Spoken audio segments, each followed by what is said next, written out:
Alors bonjour, on a le grand plaisir d'accueillir un auteur qui marquera l'histoire du XXIe siècle parce que indéniablement, à mes yeux, c'est le Balzac du XXIe siècle, monsieur Grégoire Pollet. Bienvenue à Saint-Maur-en-Poche. Et vous avez deux actualités. Une première en folio, qui est la publication de votre avant-dernier roman Barcelona, qui nous emmène sur les traces du chemin des indignés et l'histoire de ce mouvement en Espagne, et un roman qui a été publié il y a quelques mois qui s'appelle Tous, et qui, ce roman, est une véritable fantaisie. On remonte avant l'élection de François Hollande, et ce mouvement des indignés va prendre en fait le pouvoir. Alors avant de rentrer dans cette œuvre, il y a une chose que je voudrais voir avec vous, c'est votre style. Parce que quand je dis que vous êtes balzacien, vous avez des personnages qui sont transversaux à tous vos romans, mais votre grande qualité, c'est toujours de partir du petit événement, de la particule, pour décrire l'universel et le fonctionnement du monde. Euh, si, si, si quelque chose peut-être définit mon style, c'est que je m'intéresse d'abord aux personnages avant de m'intéresser aux situations, et que finalement mon œuvre peut se résumer à un effort de de créer des personnages vivants, de créer de la vie, une vie artificielle, mais de créer de la vie, et de ne plus jamais les lâcher. Donc dès lors qu'ils ont été créés dans mon premier roman, par exemple, ils sont toujours susceptibles d'apparaître dans le deuxième, dans le troisième, dans le quatrième, dans le cinquième, ce qui se passe en effet, puisque les romans ont beau être indépendants les uns des autres. Quand on lit Leur vie éclatante, par exemple, ou quand on lit Barcelona, on voit des personnages qui repassent et qui ont pris 3 ans, 4 ans, 5 ans parfois dans la vue, qui correspond au nombre d'années qui séparent également la sortie des bouquins. Donc il s'agit pour moi en fait, et c'est ce qui me passionne, de mettre des personnages comme s'ils étaient véritablement vivants dans la vie réelle et de suivre leur histoire avec l'histoire réelle autour d'eux, etc. Donc véritablement ajouter, greffer, si vous voulez, des êtres de fiction dans notre vie réelle à nous. Il y a d'ailleurs régulièrement des personnages de fiction et des personnages réels aussi dans le roman, histoire justement de bien mélanger les deux et de créer une grande intimité entre la fiction et la réalité. Et tout à l'heure, vous faisiez référence à Balzac, qui est effectivement un auteur que j'admire beaucoup, et qui justement, pour moi, la spécificité de Balzac, c'est ça, c'est qu'il a créé des personnages. Et vous savez que les livres les plus fascinants sur l'œuvre de Balzac, ce sont les dictionnaires de personnages qui ressemblent à des dictionnaires, comme un Robert II, quoi, qui ressemble véritablement à un dictionnaire de personnages réels. Et on voit, alors, on peut retracer la biographie des personnages de livres en livres. Et c'est voilà, c'est cette ambition-là, cette ambition de se colter la réalité elle-même dans toute sa grandeur, avec une grande patience, celle de Balzac. C'est cette ambition-là que j'ai voulu imiter, en effet. Mais alors, en partant de l'histoire de personnages qui sont comme ça intégrés dans leur temps, en fait, avec Tous, votre dernier roman, vous arriverez presque à un roman d'anticipation, puisque, comme je le disais, on est avant l'élection de M. Hollande, donc on repart en arrière. Et puis, vous décrivez cet incroyable mouvement qui va se passer avec différents personnages qui vont partir du mouvement des indignés et en fait créer un mouvement qui va prendre le pouvoir en France, mais aussi en Europe. Ils iront même jusqu'à l'Élysée. Comment vous êtes venu cette perception de l'avenir qui s'est presque réalisée ici dernièrement?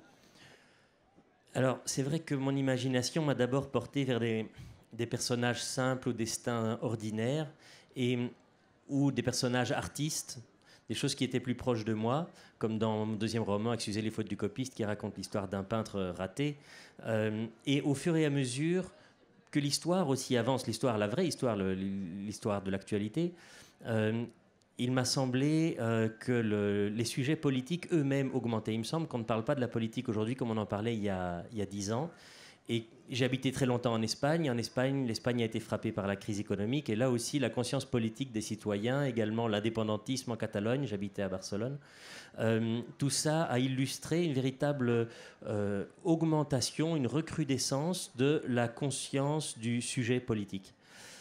Et c'est sans doute à cause de ça que mon imagination, effectivement, a fait un détour par les personnages politiques. Et ce dernier roman, tous, en effet, mettent en scène des personnages qui sont au départ des simples citoyens et qui, se laissant emporter par l'enthousiasme d'un mouvement réformateur, qui balayerait les partis traditionnels, qui remporterait les élections et apporterait à l'Élysée en France, mais aussi à la rue de la Loi en Belgique, mais aussi sur la place Syntagma en Grèce, puisque le roman se passe dans plusieurs pays européens, apporterait un sang tout à fait neuf et la joie d'un renouveau politique et l'inquiétude également d'un avenir tout à fait incertain, tout à fait jeune.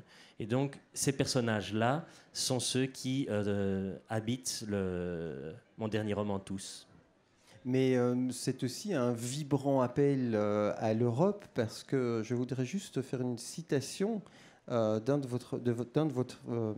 vos personnages qui, à un moment donné, dit, pour des raisons extrêmement et tristement simples, l'Europe n'est pas démocratique parce que l'Union est aux mains de ses pires ennemis.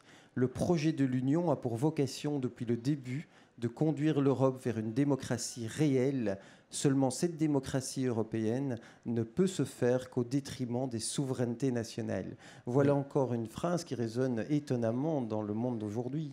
Alors, très important, dans mes romans, je ne m'exprime jamais moi-même directement, mais toujours et exclusivement à travers des personnages. Et je choisis toujours un grand nombre de personnages pour qu'il y ait toujours les avis contradictoires. Il me semble que le roman est l'espace privilégié de la pluralité, du pluralisme, peut-être le seul endroit où le pluralisme peut véritablement exister, puisque dans nos sociétés c'est très difficile à maintenir. Et en ce sens-là, le roman a un véritable rôle social à jouer. Donc, pour remettre en perspective cette phrase que vous avez dite, ce n'est bien sûr pas moi qui m'exprime, mais c'est là un des personnages qui s'exprime et qui effectivement donne dans ce discours, enfin c'est en l'occurrence à l'intérieur d'une interview je pense, son opinion sur la démocratisation de l'Europe. Alors c'est vrai que je suis assez d'accord avec ce personnage sur la trahison qui existe dans le projet européen, qui au départ était un projet de démocratisation véritablement, et qui a été petit à petit décaféiné. Et si jamais je m'y suis intéressé, c'est parce que récemment, j'ai écrit un documentaire pour la chaîne de télévision Arte sur les origines de l'Union européenne. Et on m'a donc contraint, entre guillemets, à me plonger dans toute cette époque des années 50 et sur l'utopie politique qui était à la base de l'Union européenne. C'est même mieux qu'une utopie politique, il faudrait parler de créativité politique. C'est un des rares moments dans l'histoire où il y a eu véritablement une créativité politique, c'est-à-dire la création de quelque chose qui n'avait pas d'exemple. Et il est vrai que je me suis pris à rêver en voyant dans les intentions de certains dans les années 50, intentions véritablement des intentions d'une pureté politique qui n'est imaginable qu'après le cauchemar de la guerre. Il fallait vraiment avoir connu le cauchemar de la guerre pour être capable d'avoir encore des rêves aussi lumineux. Nous maintenant, bien sûr, émoussés par des décennies de paix et en fait d'endormissement politique, nous n'y croyons plus forcément trop. Et puisque le roman est un espace de liberté et d'invention, j'y ai mis des personnages qui réveillent ce que l'Europe devrait être et ce qu'elle n'est pas, et commence à la bouleverser. Et alors je me suis amusé à montrer comment cette Europe commence à fonctionner autrement. Et c'est vrai que je me suis amusé dans ce livre à imaginer une politique heureuse différente de la politique malheureuse dans laquelle nous vivons. Oui, mais en même temps, le fait d'imaginer une politique heureuse, on découvre quand même que ces êtres animés de bonnes intentions vont être confrontés à une violence non seulement politique, mais physique. Alors, bien sûr, le roman se doit d'être, enfin, pas forcément, mais dans mon cas, en tout cas, un exercice de vraisemblance. Et donc, imaginer une Europe politique différente, une France, une Belgique, une Grèce, tout à fait transformée, supposait quand même que je reste crédible. Et pour rester crédible, il fallait que je tienne compte de ce qu'est véritablement le pouvoir dans une société, c'est-à-dire un rapport de force. Et ce rapport de force est, dans le roman, assez miraculeusement contenu. C'est une révolution véritable qui se produit. Il n'y a pourtant pas de sang qui coule, sauf le sang des deux leaders l'un qui meurt, enfin l'une qui meurt des suites d'un accident terrible et l'autre qui meurt assassinée. Parce qu'effectivement, ce travail d'écriture est devenu petit à petit une méditation sur l'histoire, pour moi, et la place de l'assassinat politique est en fait incontournable. Et donc il fallait forcément que je m'arrête, que je me collecte cet aspect-là de la réalité aussi. Mais en tout cas, merci beaucoup pour cet entretien, toujours trop court parce qu'on vous écouterait pendant des heures, mais donc vous voyez, ce sont des romans foisonnants, passionnants. On est embarqué dans des histoires, il y a un souffle d'écriture qui est merveilleux chez Grégoire Pollet, et ce qui est surtout essentiel, c'est à la fermeture de chacun de ces romans, on a l'impression d'être un peu plus intelligent tout en s'étant largement amusé. Donc merci pour ces beaux cadeaux que vous nous faites, et à travers ces 8 premiers romans déjà, on attend les suivants. Merci Grégoire Pollet. Merci pour votre accueil et ces paroles si aimables.